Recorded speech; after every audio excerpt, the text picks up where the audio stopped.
Continuamos con esta última parte. Vamos a ver ahora el diagrama de procesos.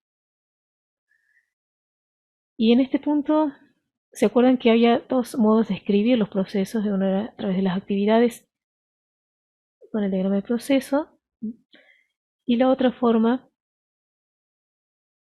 era con la ficha de procesos para hacer una descripción de las características. Entonces, aquí, ¿qué vamos a intentar? Especificar cuál es el paso a paso de las actividades que se van a realizar, el punto de inicio, las actividades sucesivas, las decisiones sucesivas, el curso de acción o el circuito, el flujo, cómo fluye, digamos, y el punto final. Para esto se utilizan mucho los flujogramas o diagramas de flujo, que tienen ya una simbología aceptada. Vamos a ver ejemplos. Y si se fijan en el PowerPoint,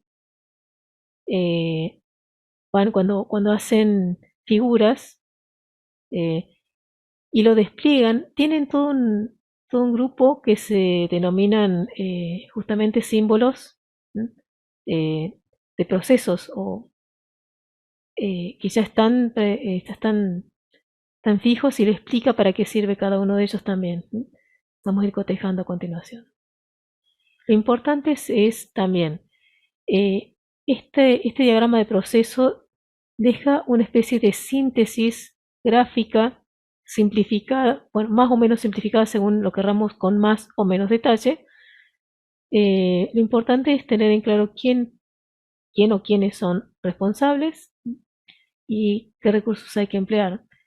Algunos incluso van a este diagrama, le van añadiendo sectores que representan también áreas diferentes de la misma organización. De ese modo, no solo se ven las actividades, sino también a quién pasa cada una de ellas, cada paso en particular para su desarrollo o de quién depende.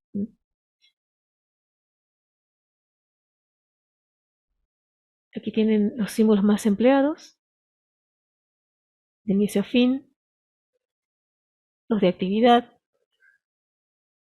Estos de decisión suelen tener salidas sí, no, diferentes puntas. El flujo, el recorrido lo va marcando la flecha, en secuencia, digamos. El símbolo representa que se genera o se utiliza un documento en particular, registro base de datos. Otro ejemplo, bueno, aquí, ¿qué más tenemos? Acá tenemos un conector diferente, un multidocumento cuando se trata no de uno, sino de varios. Acá también tenemos, este otro es un proceso predefinido o predeterminado o un subproceso dentro de ese proceso. Bueno, y acá vamos a hacer una serie de ejemplos más simples. Por ejemplo, si yo quiero hacer un diagrama de las actividades de la recepción de pedido, en realidad proviene de un proceso previo, que es la gestión de pedidos, o incluso podría estar integrado allí. Pero bueno, en este caso yo lo quiero separar. Yo lo analizo de modo separado la recepción de pedido. Bueno, sé que viene de este proceso previo, predeterminado. Entonces, vamos a hacer el control de pedido. Si está conforme, cumple con lo que está estipulado. Sí, va al stock. No va a devolución de pedidos. Y a su vez, estos también son subprocesos o procesos predeterminados. Esto es, por ejemplo, acá verán que lo hice muy simplificado. Aquí hago algo que ustedes dirán, pero esto, acá estamos trabajando con dos procesos, ¿no? Porque estoy haciendo una visión más bien no tan detallada, sino más general de prescripción-dispensación, ¿eh? En cuanto a un diagrama de flujo en ese sentido, e incluso la dispensación en sí misma la estoy dejando como un proceso predeterminado, sin describir puntualmente, eh, sino que lo que me estoy planteando acá es más bien esta toma de decisiones, si sí, si no, si es la receta válida o no. Esto normalmente en la farmacia comunitaria no lo vamos a ver en de este modo, así como un proceso agrupado o sucesivo, sino que lo vamos a trabajar desde aquí. O sea, en el caso de farmacia comunitaria, esta parte no lo contemplaríamos, simplemente si llegaría la solicitud de dispensación con una receta, o en el caso que sea un medicamento de venta libre, no es necesaria una receta. Pero bueno.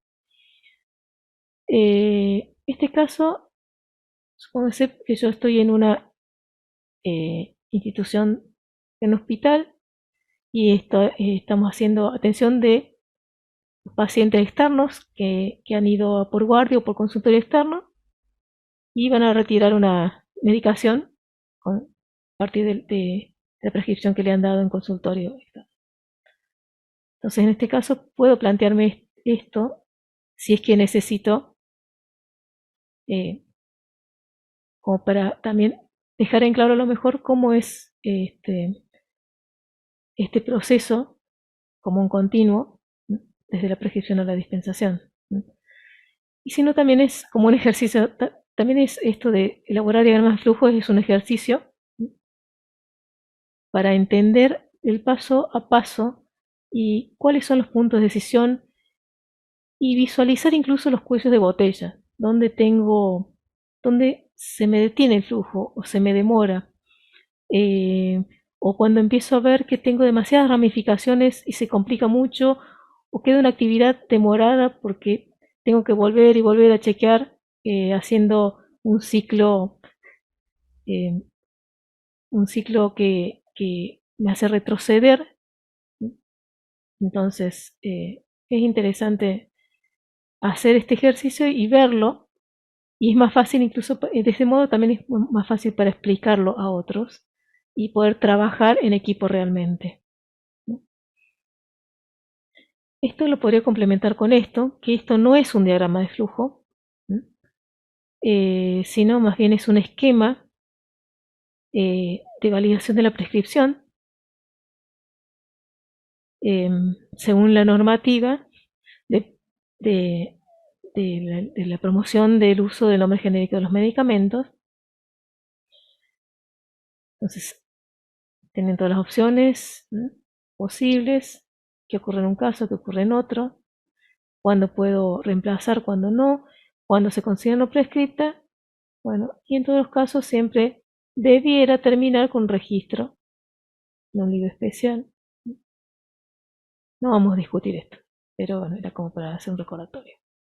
Acá algunos ejemplos, si bien es de la Asociación Argentina de Farmacéuticos Hospital, esto es un procedimiento de elaboración, entonces de una preparación magistral, así que podría servirles tranquilamente. Se los dejo para que lo vean, pero como ven, respetan esto de qué implica cada símbolo. Perdón,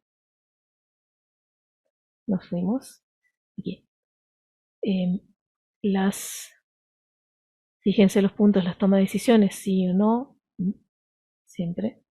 Hay procesos predeterminados, tratamiento de no conformidad, por ejemplo, aquí.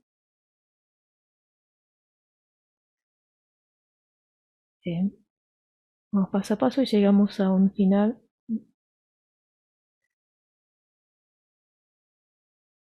Este es otro ejemplo, la atención al paciente ambulatorio.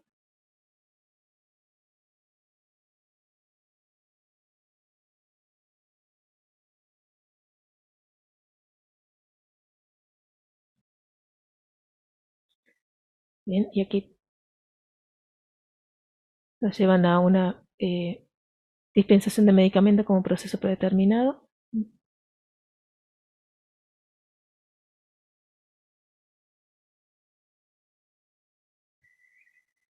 Y bueno, ustedes ya trabajaron eh, con esta guía práctica para servicios profesionales farmacéuticos asistenciales en la farmacia comunitaria. Esto es del Foro de Atención Farmacéutica en farmacia comunitaria.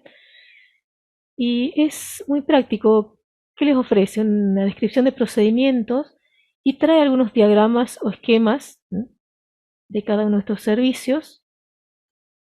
Eh, Ojo que no todos son, como les mostraba yo recién también, no todos son diagramas de flujo, algunos sí, tienen el estilo de diagrama de flujo, otros no, otros son más bien esquemáticos, es un modo un modo de ver el procedimiento gráficamente para hacerlo más ameno. Pero bueno, en todos los casos ustedes esos diagramas ya los tienen, los pueden usar, los pueden adaptar, ¿no? Pero eso siempre es algo que siempre tienen que hacer.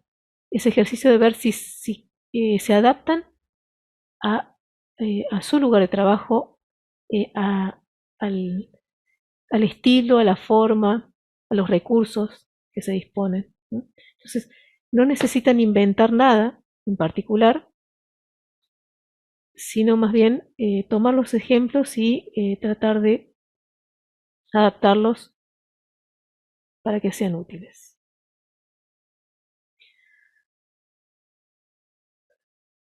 Y algo ahora que es eh, tal vez complejo en un sentido, pero muy práctico y muy útil en otro, y complejo hasta que le tomamos la mano y después ya, ah, sí, era simple. Eh, es desarrollar los indicadores de calidad, ¿no? En la misma guía, pues al final tienen un listado de indicadores y van a ver que también les habla, si ustedes lo leen eh, esos párrafos, les introduce también con esta idea de estructura, proceso, resultados, y les va a dar, a los fines de evaluar los servicios profesionales farmacéuticos asistenciales, indicadores de proceso y de resultado. ¿Por qué? Porque se supone que ya los estructuras, ya una vez que comenzamos a brindar estos servicios, se supone que ya cumplimos con los requisitos, ¿no?, necesarios de capacidad y recursos, ¿no?, capacidad instalada y recursos disponibles, ¿no?, de formación de recursos humanos formados, ¿no? Entonces, van a trabajar más con indicadores de proceso y de resultado. Entonces, lo mismo, los tienen escrito allí, pero tienen que ver si se adapta a lo que ustedes quieren medir y si realmente reflejan eso. Lo importante siempre al establecer los indicadores es que tiene que haber un responsable, ¿sí?, uno o más, un modo concreto de medir y registrar, y tiene que estar establecida la periodicidad de esta medición.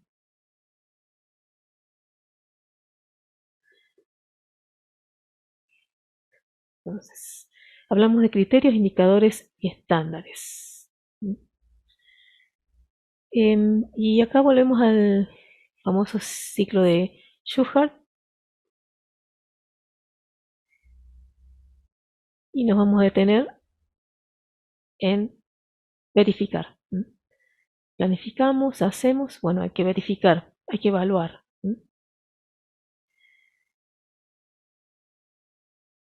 ¿Qué intentamos hacer en cuanto a medición de calidad? Primero, establecer qué criterios vamos a utilizar, ¿no? Los criterios lo que hacen es decirnos qué vamos a medir, ¿no?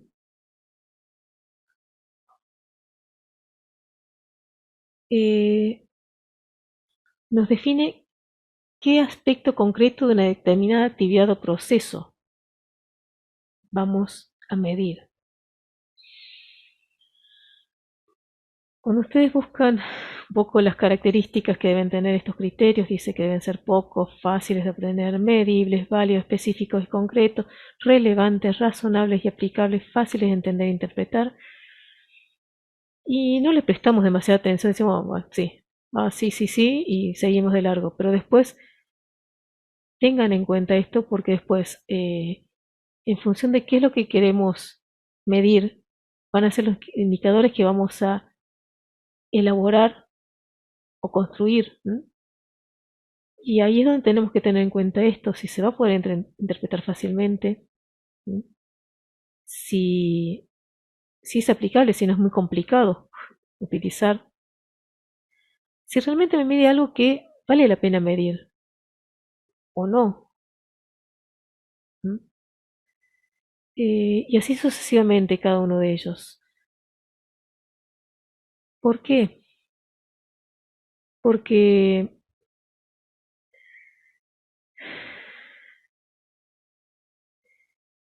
porque es importante que sea, que sea concreto en el sentido de que lo podamos hacer sistemáticamente en el periodo de tiempo que dijimos, eh, y que el resultado nos sirva de algo. Ese es el sentido de evaluar la calidad. Entonces, ¿cuáles son los pasos? Primero,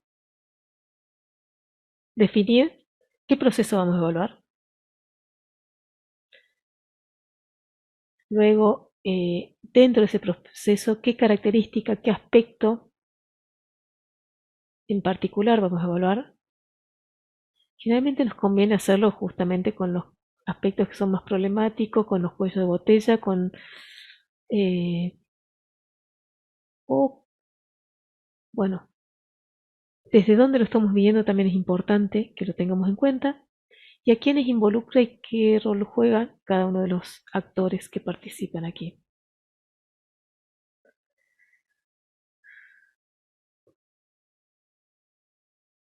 Bueno, ¿por qué?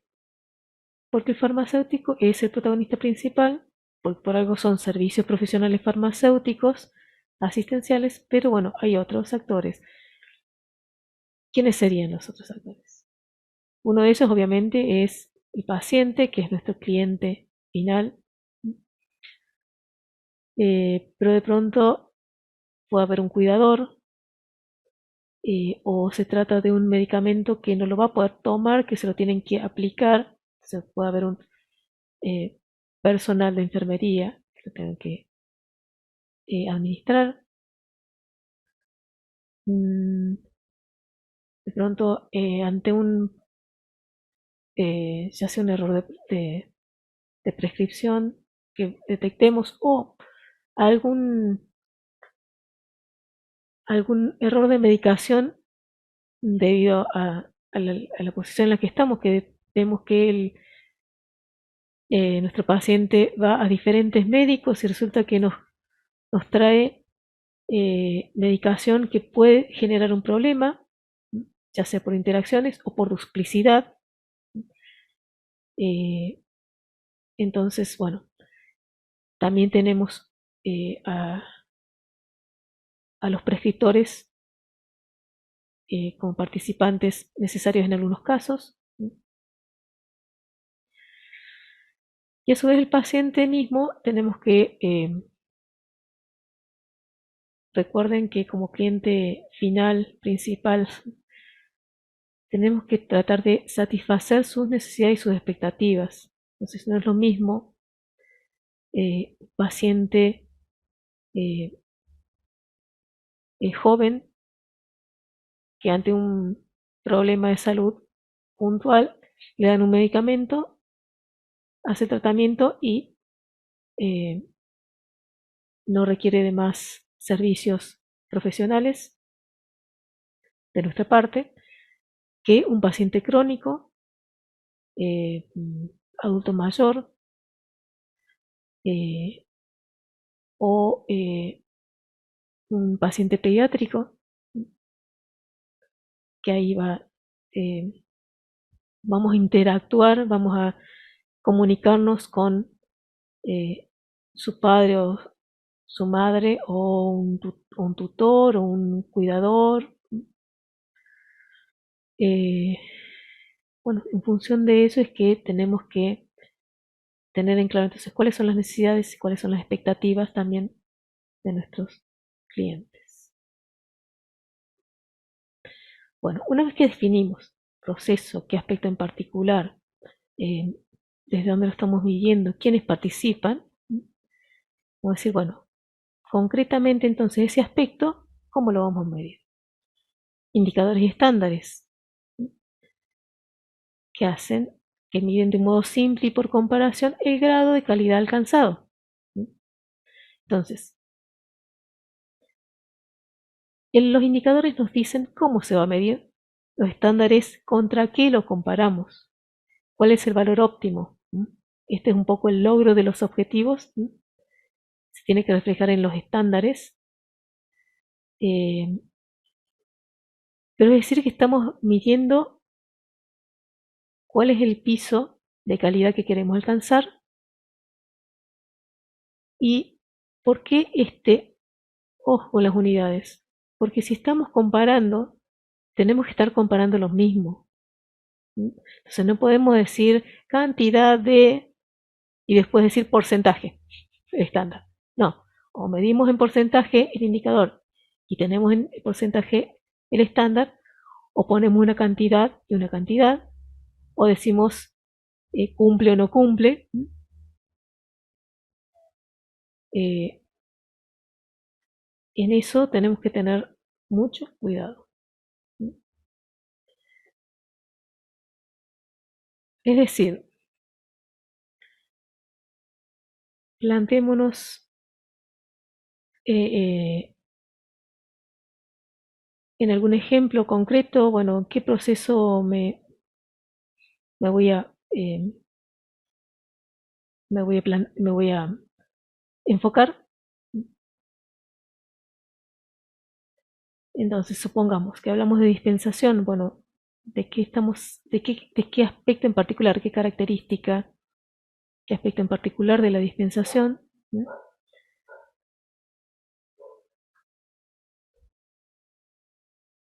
Voy a evaluar si la entrega de información es la apropiada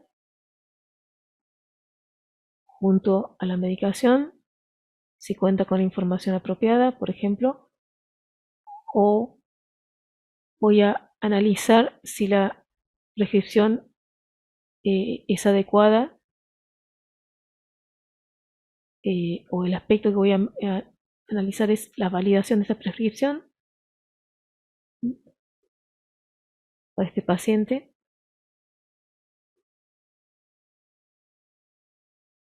Y bueno, y de acuerdo a ello, con quiénes intervienen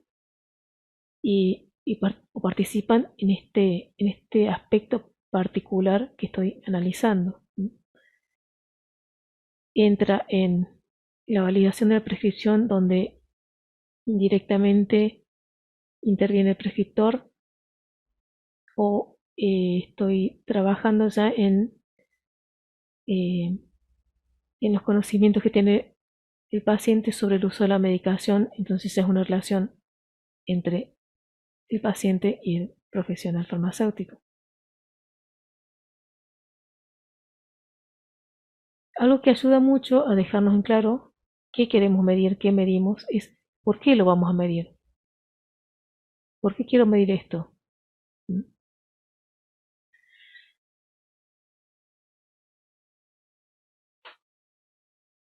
Y también otras preguntitas para pensar si esto es externo, es una actividad que está dentro de mi organización, o es un elemento externo que llega a la organización. Bueno, de nuevo, ¿quién es el cliente final? Hay otros clientes. Y bueno, y todo el contexto es aplicable a la hora de definir cuál es el criterio.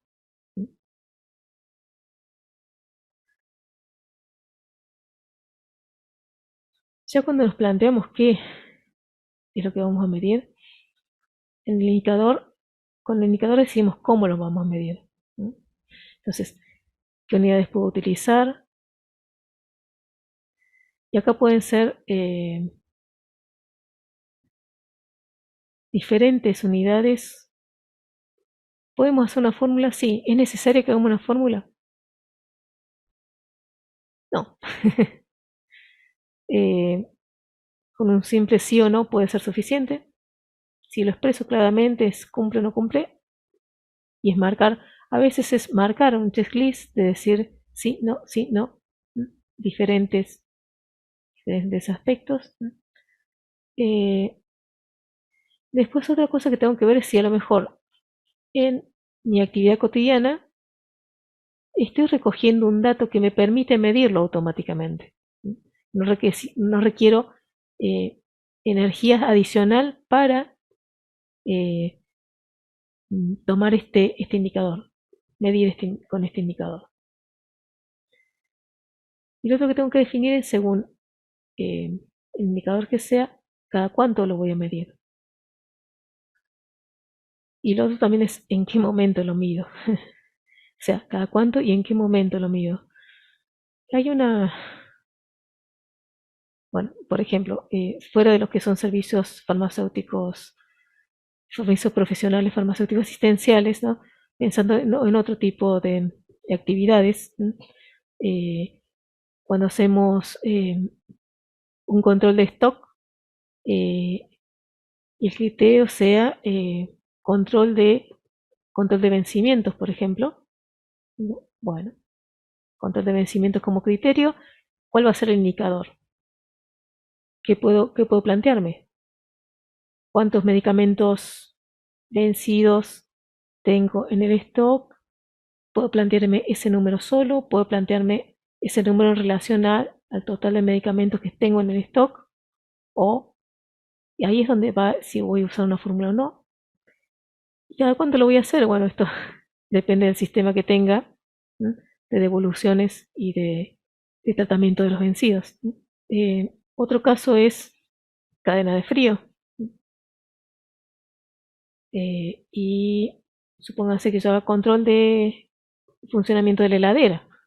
Si lo que quiero hacer es eso, simplemente la unidad va a ser simplemente medir la temperatura de la heladera. Por eso tengo un termómetro fijo. Es más, muchos, los que pueden invertir en heladeras con un indicador con termómetros ya colocados para releer rápidamente. Y aquí no tengo que hacer ninguna fórmula, simplemente poner el dato. Lo puedo llegar a procesar, pero bueno, eso es otra cuestión. Y sí, lo que tengo que establecer es, bueno, ¿cuándo lo voy a hacer? Lo voy a hacer, no puede ser que un día que lo haga una vez al mes no me sirve. Debería hacerlo continuamente, todos los días, a diario. Entonces, ¿a qué hora lo integro a mi actividad? ¿A primera hora, a última hora, a media jornada? Estos son ejemplos como para hacerlo simple. Yo preferiría que analicen tal vez los indicadores que tienen en la guía, esta guía práctica de servicios farmacéuticos, servicios profesionales farmacéuticos asistenciales de foro, y vean si se adaptan o no a lo que ustedes quieren evaluar realmente. El estándar, como decíamos, es cuándo es bueno. Entonces, si yo tengo el objetivo de lo que quiero medir, ¿qué es lo primero que tengo que saber? Que las unidades van a ser las mismas que usé para los indicadores. Y el tema de esto, ¿cuándo va a ser bueno? ¿Cuál es el estándar? ¿Cuál es el valor que yo voy a considerar aceptable? En muchos casos puede tener posibilidad de ser más exigente o no. ¿Cómo lo deduzco a esto? A ver, hay algunos casos en los que es terminante, es cumple o no cumple y no tengo flexibilidad, es un todo o nada. Por ejemplo, ruptura de cadena de frío. Si se rompe la cadena de frío, está. no cumple, se acabó, o sea, no hay margen por fuera de rango de temperatura que debiera estar, se rompe la cadena de frío bueno, ahí lo que tendré que examinar es cuánto tiempo transcurrió en, en esas condiciones, pero si no, no tengo demasiado margen. Ahora, cuando es más relativo, como decíamos en calidad, puede ser relativo, ¿dónde me baso? Y bueno, busco bibliografía, busco en la experiencia de colegas que ya hayan implementado un sistema de calidad, a ver que me asesoren o que eh, me compartan su experiencia y yo veo si la puedo adaptar a mi ámbito. Y el otro punto también es que esto no siempre tiene que haber un estándar y una vez que está, queda fijo. Entonces, bueno, primero, hay situaciones en las que comenzamos a desarrollar una actividad y no tenemos datos previos como para decir mejoramos o no, o estamos igual o más o menos con respecto a lo que veníamos haciendo. Y en ese caso entonces vamos a comenzar a recolectar datos y tal vez los primeros datos que obtengamos, digamos, bueno, en este primer mes me da tanto, en estos todavía no tengo un estándar, tal vez con el tiempo pueda decir, bueno, entonces ahora vi que me da estos valores. Si yo quiero mejorar, debería ser más exigente y voy ajustando de a poco esto. Entonces, una vez que ya veo cuál es el valor habitual, me propongo mejorarlo y lo voy ajustando. Y otro modo de también tenerlo en cuenta es decir cuál sería el ideal, el estándar ideal, lo óptimo, lo perfecto, entre comillas, perfecto, ¿no? Ir al todo, que generalmente cuando va en porcentajes o es o 100% o cero, dependiendo si está en forma positiva o en forma negativa expresado, el indicador. Y bueno, y ahí es donde tenemos que ver qué tan exigente o qué tan flexibles vamos a hacer. Si estamos comenzando un proyecto, no pretendamos ser o usar los ejemplos y los valores de quienes ya tienen un sistema perfectamente implementado y aceitado. Podemos ir creciendo de a poco. Ahora, ya si vemos que es demasiado fácil alcanzar ese estándar que pusimos, no, bueno, ajustémoslo y seamos más exigentes. En síntesis, es criterio indicador estándar, qué vamos a medir, cómo lo vamos a hacer y cuándo es bueno. Esto es una cuestión de sumarse a la cultura de la calidad, a la mejora continua en el ejercicio profesional. Esto es un comienzo que no tiene fin. Así que bueno, muchas gracias. Les dejo la tarea de revisar el material que tienen y espero que sigamos en contacto.